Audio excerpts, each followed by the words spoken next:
Let's talk about China. Yeah. I got this meme, guys. I got this meme. Oh, It's actually just a news article. Technically the truth. China's state media mocked the U.S. withdrawal in Afghanistan, saying the Taliban takeover was, quote, more smooth than the presidential transition into the U.S. That's true. I just got to say, in terms of roasting and trolling, China, wow, that's an Emmy right there. That's a smack in the face to the U.S. That was a good troll. It's kind of sad, though, isn't it? They're right. I mean, domestically, they're right for domestic news media. It gets worse. In a statement from the Global Times, which is Chinese state media, basically the mouthpiece of the Chinese Communist Party, from what happened in Afghanistan, those in Taiwan should perceive that once a war breaks out in the Straits, the island's defense will collapse in hours and the U.S. military won't come to help. As a result, the DPP will quickly surrender. Yep. China didn't say if war breaks out. They said when war breaks out. Once. I'm sorry, once a war breaks out. There you go. Once a war breaks out. So I'm asking you again what I asked earlier. Who in the U.S. has the appetite? Who, as in which political party, which force, which machine? Sort of, whether Republicans, Democrats, activists, media, which think tanks, which institution in the U.S. has patience for wars to protect other countries? And especially when there's so many people in the U.S., again, institutions in the U.S. who didn't have the appetite to take on China even on trade, or to take on even Europe on trade. I mean, you have people here who will tell you that if the EU has a 10% tariffs on products coming in from the U.S. to Europe, we shouldn't have the same. We shouldn't, so people aren't even willing nobody to... wants to war. No, but it's worse. People aren't even willing to put up a fight on tariffs to protect jobs and the economy in the U.S. Right. Who's gonna say, yeah, I think we need to defend Taiwan? And I think China sees that. It's not just that the U.S., a government propped up by the U.S. collapsed. I think China is aware of the U.S. not having the appetite. Yeah, it's the apathy of the American people. War weariness. Yeah. There's a difference between war in Afghanistan and Taiwan. I think Afghanistan's a huge mistake. It was just stupid. Iraq was stupid. A lot of the things the U.S. does in the Middle East are very, very stupid. Taiwan is an ally, and we have allies in Southeast Asia and in the Pacific. And it's a huge threat if China starts attacking them, and the U.S. would need to defend them. However, I don't think anybody, you're right, has an appetite for war. But I don't think you need to have an appetite for war if you have a president and administration strong enough to just set that boundary that can't be crossed. And I certainly think, as I stated with the Taliban and what we're seeing now, you look at the economic crisis, you look at what did Joe Biden just do? He increased food benefit payments. SNAP, food stamps, 25%, yeah. Which says two things. One, more money being given out, which is already bad for the escalating inflation. And two, it shows that inflation on food is here to stay. Now they've got to increase it. And they're saying it's because they want to make sure people get more nutrients. Okay, well, then you're just giving more free money away. So people are going to be less incentivized to work. You mean to tell me? I mean, the Taliban certainly noticed the weakness of the Biden administration. But you take a look at what China knows. China's engaged in cyber warfare. They got a great intelligence. They are very powerful. And they're looking at this, and they know exactly what they can and can't do. And right now, I think this statement they're putting out, they're not joking. They're not this is not meant to intimidate or make it or tell the U.S. haha, we're coming. They're saying, no, we're going to do it. And no one's going to stop us because Americans are too apathetic. Look at the way China cracked down on Hong Kong. And I don't think anyone, speaks up. Or wants to do anything about it.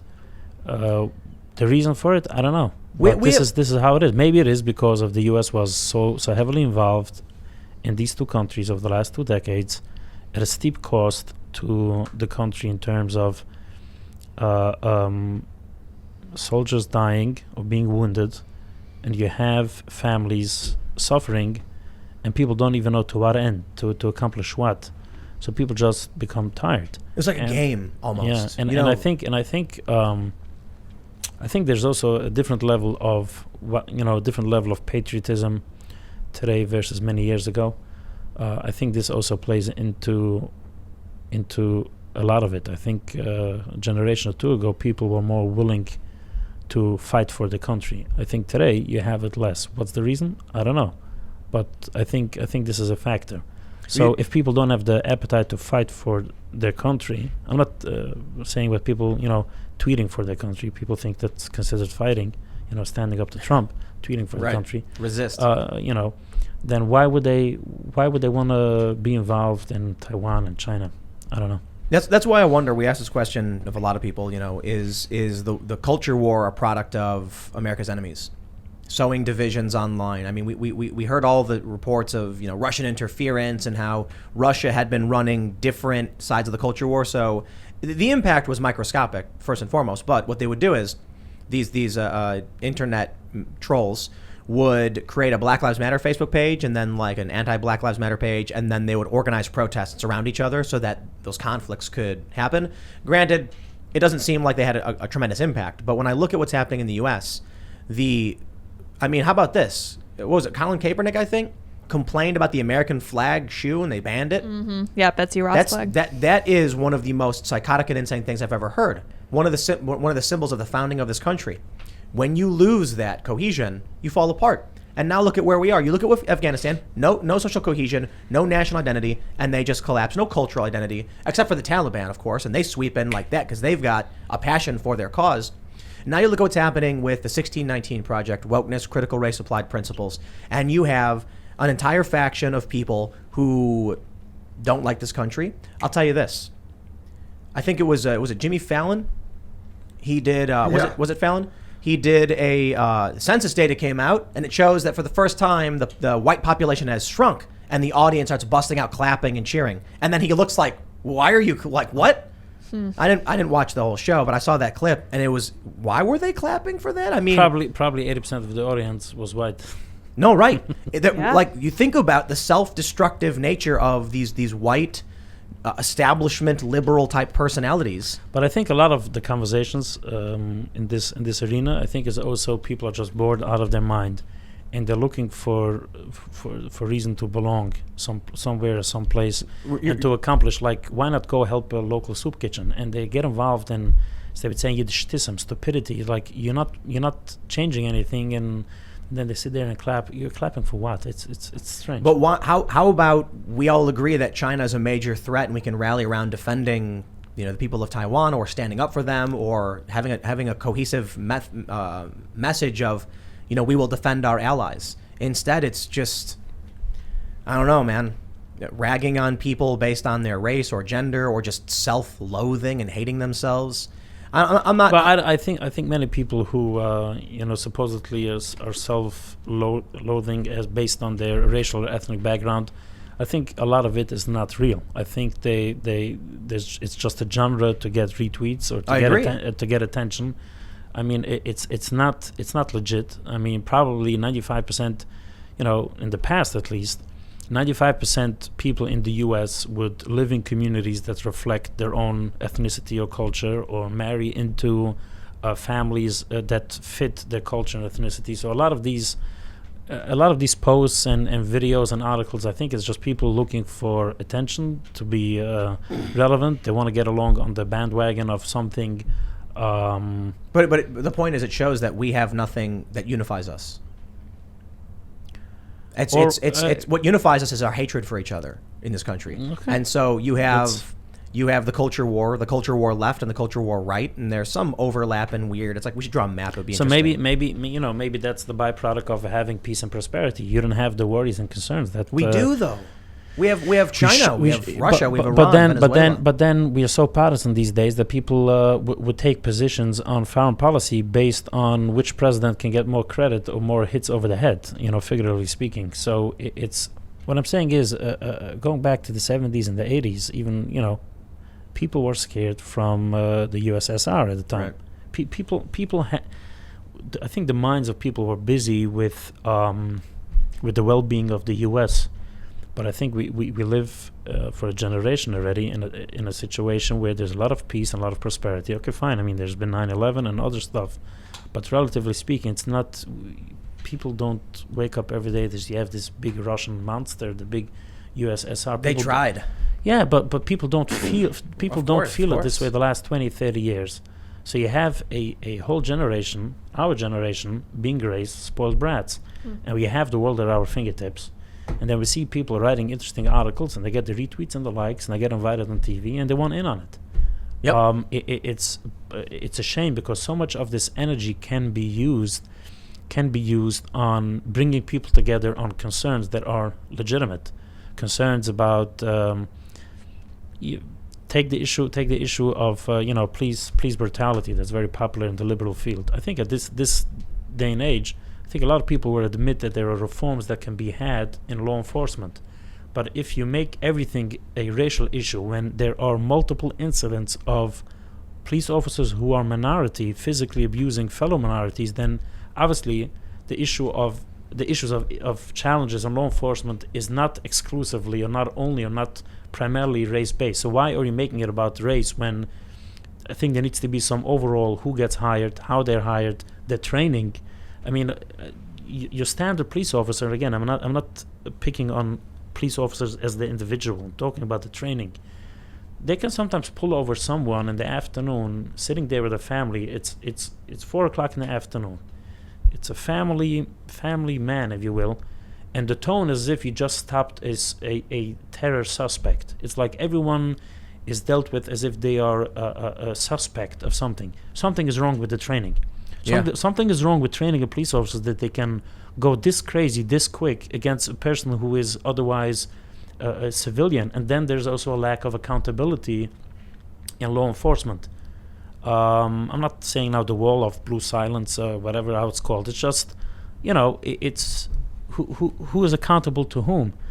So a lot of these things I think lead to challenges in how to police a community. So rather than people coming together, law enforcement and civilians, people from all backgrounds, to pass laws and rules how to make things better, the whole conversation gets hijacked about race. And once you do that, you lose half the country.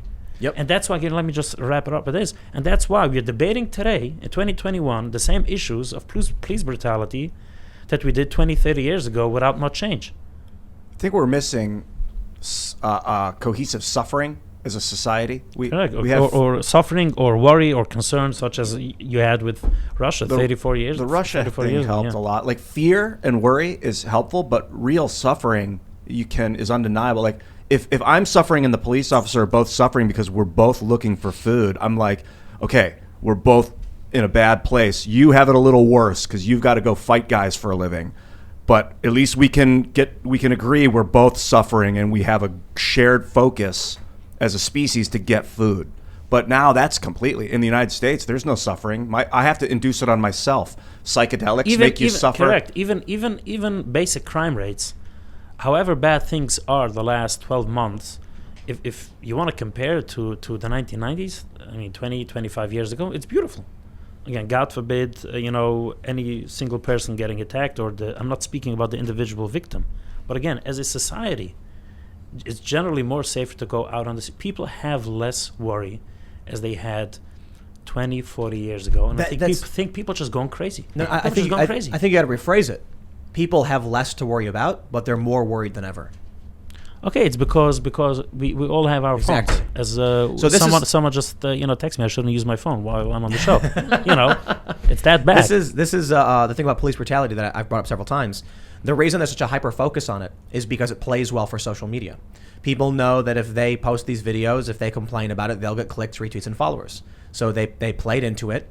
It's shock content. It's violent content. And it's an injustice. I'm okay with all of that. In other words, I understand the drive that people have, to get. No, but what I'm saying is the only thing they'll see is that. They don't get a dose of reality. Okay. In other words, they don't want to see a fix or solution. No.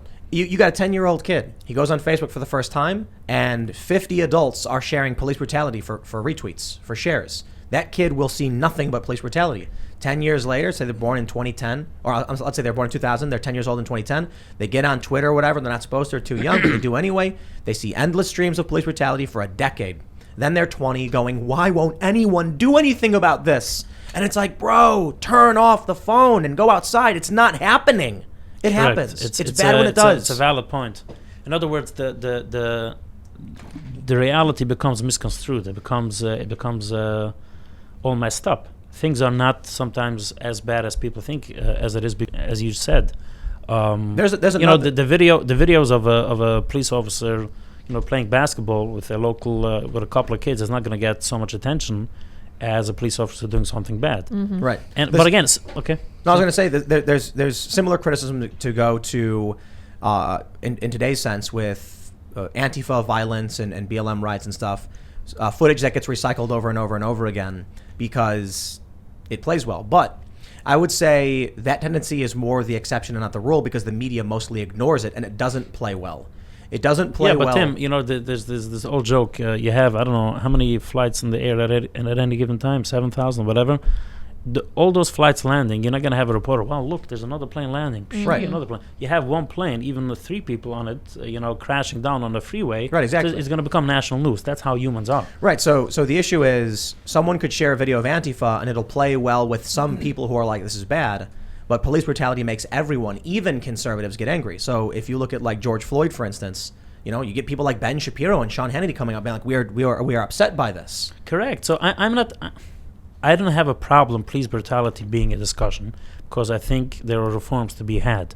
What I'm saying is that the solution of it, I think 6 weeks ago, there were a couple of police officers who beat up a teenager or what have you in a retail store.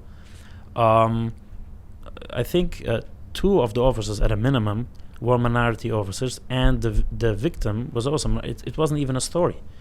So that's what I'm trying to say is this.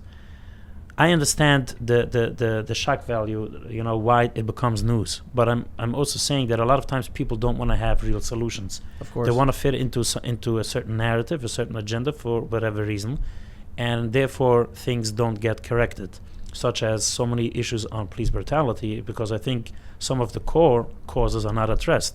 Who gets hired? Sometimes crazies get hired into law enforcement. Complete clowns get hired, and you don't have a good screening process, and then the training sometimes is insane, and then sometimes a lack of oversight. So if you don't address any of these core issues and you only focus, let's say, on race, then so many of these incidents will not get fixed. So going back to what I said a minute ago, and as you said it correctly, there isn't a shared suffering, a shared worry, and so people have extra time on their mind. How can I become busy? And then you have a cause.